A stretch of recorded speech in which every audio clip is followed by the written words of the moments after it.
பாமக சட்டமன்ற உறுப்பினர் அருள் வந்து மருத்துவமனையில் அனுமதிக்கப்பட்டிருந்தாரு. டிஸ்சார்ஜ் ஆகிட்டாரு. ஐயா வந்து என்னை பார்க்கக்கூடாது, அதனால நானே டிஸ்சார்ஜ் ஆகிறேன் அப்படின்ற மாதிரி சொல்லியிருக்காரு. சரி, அவர் கருத்து இதில் என்ன? சிகிச்சை அட்மிட் ஆகிருக்காரு ஹாஸ்பிட்டலில். அவர் சந்திக்க போறீங்களா? சந்திப்பேன். திடீர்னு திரும்ப சென்னை பயணம் வந்திருக்கீங்க, அதுக்கான காரணம் என்ன? எப்போ வேணாலும் எங்கே வேணாலும் போகலாம். இப்போ சப்போஸ் ஒரு கை வலின்னு வச்சுக்கோ, அதுக்காக ஒரு டாக்டரை பார்க்கலாம். அங்கே டாக்டர் இல்லை, சென்னையில். இதுக்கெல்லாம் வரக்கூடாது. அதே மாதிரி அன்புமணி என்ன சொல்லியிருக்காங்க, 2 எம்எல்ஏவும் பூரண குணமடையணும் அப்படின்னு பிரார்த்திக்கிறேன் அப்படின்ற மாதிரி சொல்லியிருக்காங்க.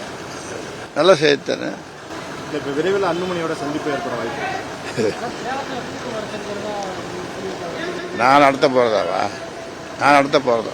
நடத்துவேன், இப்போ இல்லை, அது கொஞ்சம் நாள் ஆகும். ஏற்கனவே வந்து இந்த அப்போ முக்கியமான சந்திப்புகள்லாம் நடைபெற்றுச்சு. அந்த மாதிரி எதனா சந்திப்புகள் இப்போ நடைபெற வாய்ப்பு இருக்கா? இருந்தால் உங்களுக்கு முதல்ல சொல்கிற ஆள் ஒன்று என்ன இது தமிழ், உனக்கு தான் முதல்ல சொல்லுவேன்.